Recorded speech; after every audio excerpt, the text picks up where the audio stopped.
My name is Sam Ninen, and I'm doing part two of this program evaluation. My partner was Aaron Judy in the earlier presentation, and continuing this program evaluation for Polk State Aerospace in Lakeland, Florida, the flight safety record and the evaluation of their safety program. The main two databases that we reviewed were the FAA database for a 5-year span, 2012 to 2016, their accident and incident data system reviewed for those years, and it contains incidents that don't meet the NTSB review, so there's not a duplication between the NTSB database and the FAA. So they reviewed, and we found the data, the contributing factors that were involved in this safety record. The other database was the National Transportation Safety Board, NTSB database, for all the same 5 years. And the contributing factors in both of these were related to the most accidents were in the landing phase, which is, for pilots, it's understandable to know that landings are the most critical and the most prone to accidents. But we found that it's mostly incidents and not fatal accidents. So that's a big distinction, big difference. The fatal contributions were mostly in the maneuvering phase of the flight, loss of control in flight, those kind of incidents that happen. We found that in the database there was no incidents for Polk State Aerospace, which is a great thing.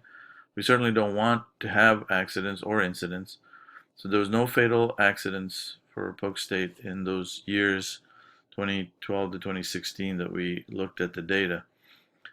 Most of the accidents that we found were related to fixed wing aircraft, instructional flying versus personal flying. The preponderance, or the majority, vast majority of accidents are in the personal flying general aviation category. People that aren't really doing it for training, they're just wanting to fly and they get careless or whatever. There's many different reasons, but out of the 887, only 172 were instructional or flight school related accidents. So flight schools generally tend to be safer because there's usually somebody else with you, or they're much more trained, much more aware of safety factors. So that so the results and the findings basically are that Polk State Aerospace has a positive safety culture. They've inculcated that into their students, and their students then turn around and have an effective self-reporting mechanism. This is a huge factor in their safety record. They themselves don't get penalized for reporting it. Their self-reporting rate is as high as 57%, which is way above the school range, mostly in the 7% in what we found versus 57%. That is a big contributor to their safety. Students are encouraged to report any incidents, and that will help other students. So that strong culture of mitigating risk, it permeates PSA, and thus that valued information is shared between students, between faculty, and that perpetuates the continuing safety culture of Polk State Aerospace. So in conclusion, we've found that student survey and the interview that Aaron talked about earlier from the faculty and the students both show a positive safety culture with 0 accidents in the 5 years that we studied. Certainly the recommendation was to study further, like 10, 15 years. They were operation only since 2010. So they dubbed themselves as the ambassadors of safety.